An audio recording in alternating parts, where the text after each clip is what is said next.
Perceptions in the U.S.-China relationship are really very important.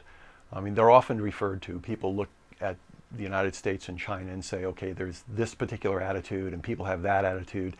And it's bandied around a lot without much serious effort to try to measure it and try to understand the complexities of it.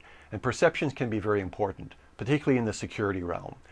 If two sides have very different notions about the motives and intentions of the other side, about how they look at problems in the security relationship and how they want to solve such problems, you can really create all kinds of miscalculations, misunderstandings, so that if a crisis does occur, it can be much, much more difficult to handle. There is not a lot of trust in the relationship.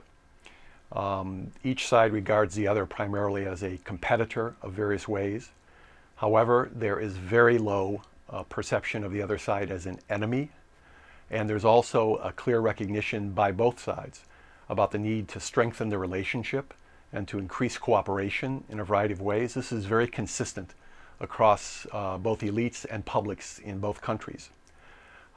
There's also, of course, a strong emphasis among elites about some of the hot button issues and dealing with the other side. For the United States, it's intellectual property and cybersecurity related issues. For the Chinese side, it's U.S. arms sales to Taiwan, the actions of the Chinese military and the U.S. military in the Western Pacific. So you have that kind of general confirmation of the primary concerns on both sides. But again, you don't have this kind of highly hyper-nationalistic viewpoint in looking at the other side. The recommendations, of course, are, first of all, to not take the sort of flavor of the month and the momentary sort of mass media presentation of public views as necessarily accurate. That the netizens in China, for example, are not necessarily going to be representative of broad sectors of the Chinese public, and that decision makers, both in China and the United States, really should recognize this and take a more nuanced and more complex understanding and view towards public opinion in both countries.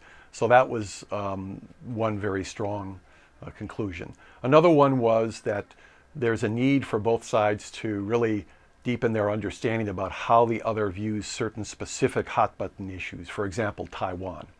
Even though the Taiwan situation right now is relatively benign, it's very clear from the polling that large segments of the Chinese public and the elites still regard the Taiwan issue as a highly important issue in the relationship and one that could cause real confrontation, if not conflict, between the two sides.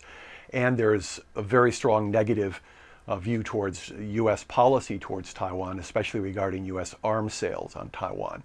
And there's not much of a recognition of the other elements of U.S. policy, which is the de facto one China policy that the United States follows vis-a-vis China, vis-a-vis Taiwan and China, and its general restraint in certainly not supporting Taiwan independence and that sort of thing.